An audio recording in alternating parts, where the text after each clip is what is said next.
আগস্টের প্রথম সপ্তাহে অস্ট্রেলিয়া সফরে যাচ্ছে বাংলাদেশ। স্বাগতিক দলের বিপক্ষে 2 ম্যাচের টেস্ট সিরিজ খেলবে নাজমুল হোসেন শান্তরা।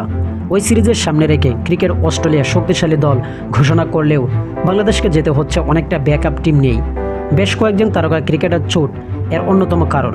চোটের কারণে আসন্ন সিরিজ থেকে ছিটকে গেছেন দলে 3 তারকা ক্রিকেটার নাহিদ রানা, লিটন দাস ও শরীফুল ইসলাম। অস্ট্রেলিয়া সিরিজের সামনে রেখে মিরপুরে চলছে টাইগারদের অনুশীলন ক্যাম্প। 3 তারকা ক্রিকেটারকে ছিটকে যাওয়ায় সুযোগ পেয়েছেন বেশ কয়েকজন। প্রায় 5 বছর পর টেস্ট দলে ফিরেছেন সৌম্য সরকার। এছাড়া 28 মাস পর ডাক পেয়েছেন পেসার মুশফিক হাসান। তবে এই সিরিজের দলে প্রস্তুত করতে অনেক প্রসেসের মধ্য দিয়ে যেতে হয়েছে বলে জানালেন বিসিবির প্রধান নির্বাচক হাবিবুল বাশার সুমন।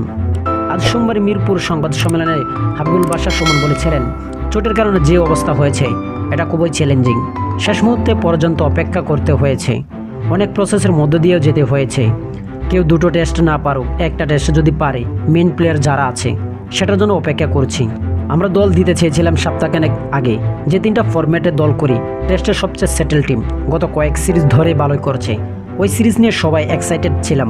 অস্ট্রেলিয়া যে দল, ওদের মাটিতে অনেক শক্তিশালী দল, ওদের বিপক্ষে খেলতে যেমন প্রস্তুতি বা যে ধরনের দল দরকার তেমন অবস্থায় ছিলাম।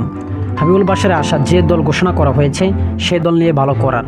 যেহেতু দল দিয়েছি, যারা ছিল ওদের নিয়ে সম্ভাব্য সেরা দলই গড়েছি। আমি আশাবাদী ওই দল নিয়ে অস্ট্রেলিয়া ভালো করবে। স্পোর্টে আপনি সবসময় সবাইকে পাবেন না, পরিকল্পনা অনুযায়ী হবে না সবসময়। আমাদের জন্য শুধু দুর্ভাগ্যজনক না, হতাশাজনকও ছিল। তবে সম্ভাব্য সেরা দল নিয়ে যেতে হবে। ইনজুরি হলে তো কিছু করার নেই, বেশি চিন্তা এখন আর করতে চাই না। তো আশা করি যারা টি স্পোর্ট গ্যালারি চ্যানেলটি সাবস্ক্রাইব করবেন, সবাই টি স্পোর্ট গ্যালারি চ্যানেলটি সাবস্ক্রাইব করবেন এবং ভিডিওটা ভালো লাগলে লাইক এন্ড শেয়ার করুন। ধন্যবাদ।